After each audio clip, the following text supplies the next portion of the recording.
Halo teman-teman, nah kali ini kita ada sediaan jaringan Sito-Histo ya.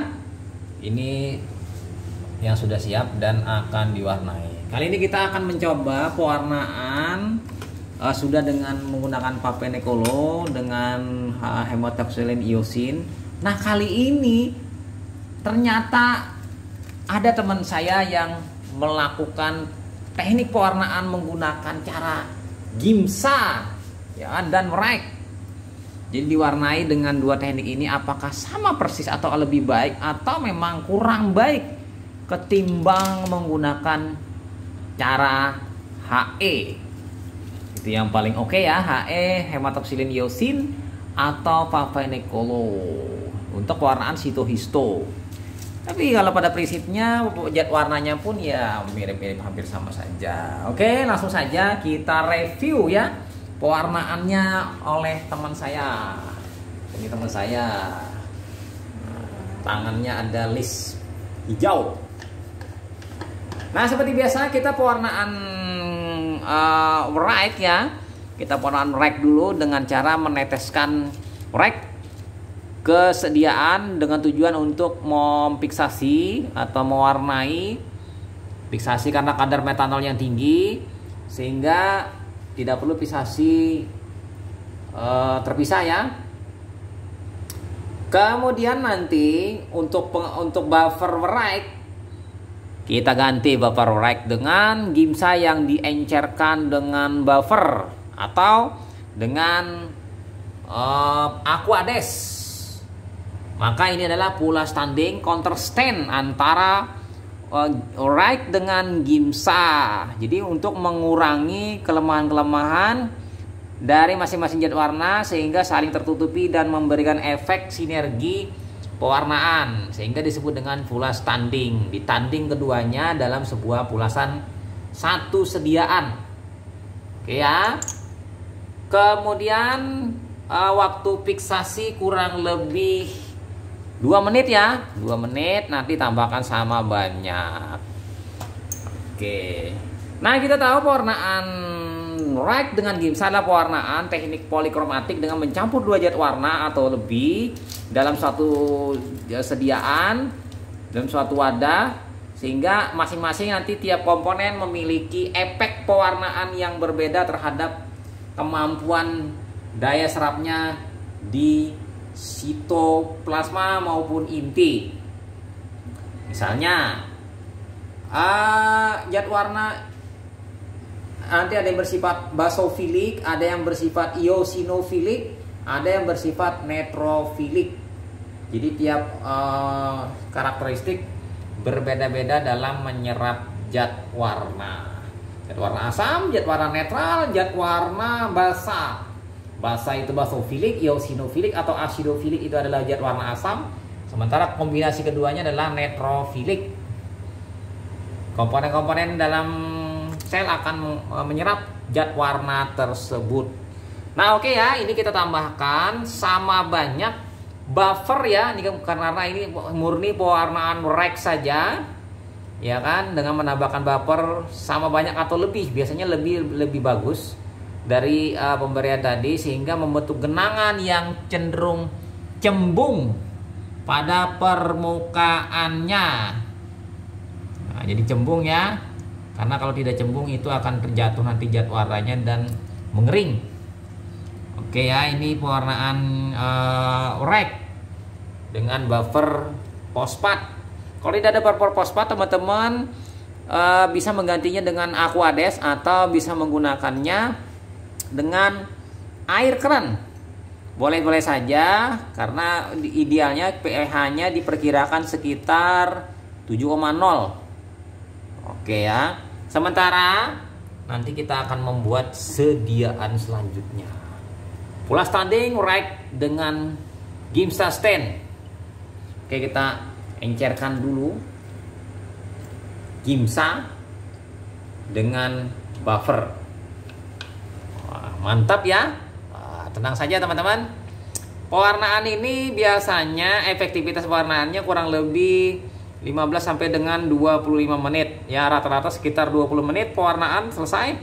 Dan efek elemen-elemen sitoplasma, inti dan yang lainnya granulanya akan terwarnai dengan jelas dengan baik kurang lebih setelah waktunya 15 menit ke atas.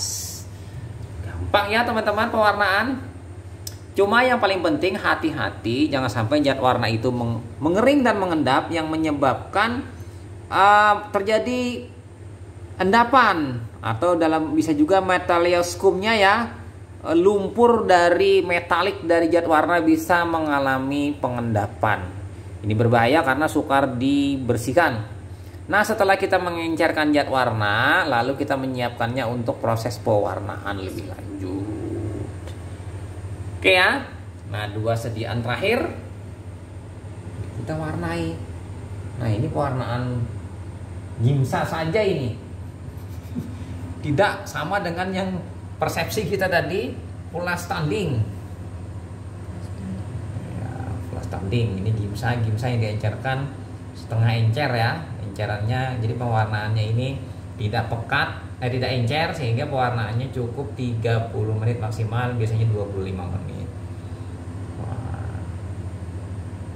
Jadi gimsa diencerkan dengan zat warna karena ini fiksasinya telah dilakukan sehingga langsung hanya diwarnai langsung dengan pewarna gimsa.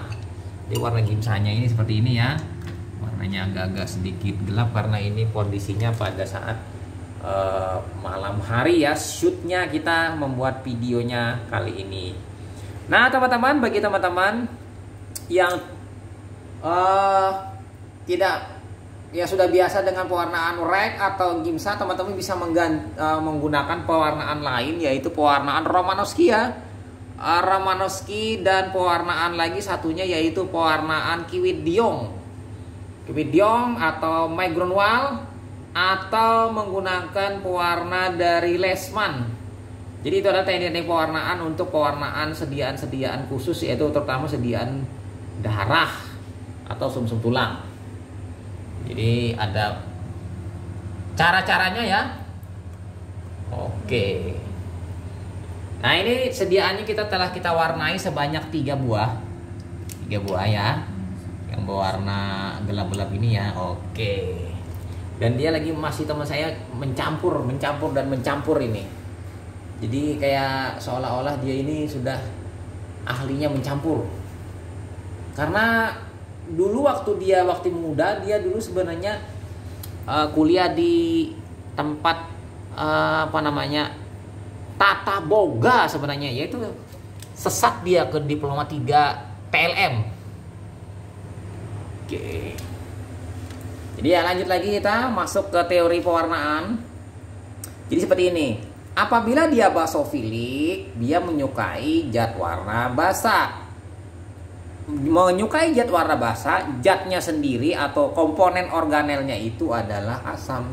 Asam menyukai basa sehingga disebut dengan basofilik. Ini misalnya pada sel-sel seperti basofil ya, basofil. Sementara eosinofilik seperti itu juga, dia menyukai zat warna yosin atau asidofilik. Sementara komponennya sendiri adalah basa.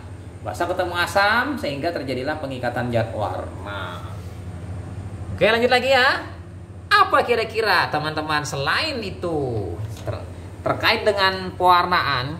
Jadi pewarnaan ini jangan terlalu cepat pewarnaannya. Apabila 5 menit itu masih kurang matang, di bawah 5 menit sangat tidak matang sehingga komponen-komponen zat warna itu tidak terwarnai dengan baik. Oke ya, sekarang kita masuk ke yang teknik ketiga yaitu teknik pulas standing. Menggabungkan antara rek, ini rek dulu. Rek memfiksasi, setelah fiksasi berjalan 2 menit nanti buffernya diganti dengan menggunakan gimsa yang telah diencerkan. Jadi yang 2 pertama ini adalah murni rek, yang ketiga gimsa, yang keempat adalah full standing rek dengan gimsa kita gabungkan. Nah ini kita gabungkan keduanya ya, cukup alot ya. Oke ya, cukup alot sekali pewarnaan kita kali ini. Nah apabila teman-teman sudah selesai mewarnainya, teman-teman nanti kita cuci dengan cara menghanyutkannya perlahan-lahan Setelah perlahan-lahan kita hanyutkan, tarik sedikit ya, perlahan-lahan, lalu dibuang, dicuci dengan bersih, karena tujuannya adalah untuk menghanyutkan zat warna dulu, lalu menyiramnya dengan cara membuangnya. Jadi hati-hati teman-teman membuat sediaan zat warna. Apabila menyentuh bagian area ujung, itu berakibat zat warnanya akan disedot oleh ujung tadi, sehingga kehilangan zat warna. Nah, yang khawatirnya zat warna yang pertama sudah mungkin sebagian ada atau sudah hilang disedotnya, sehingga yang kita masukkan ini adalah zat warna yang kedua. Mungkin bisa saja inilah sebuah kekurangan atau gagal sedikit mengenai pulas tanding. Oke ya, itu saja teman-teman. Setelah 10 menit nanti tinggal dicuci dan dikeringkan, maka pewarnaan kita berhasil. Oke, sampai jumpa di pewarnaan selanjutnya. Semoga bermanfaat bagi teman-teman.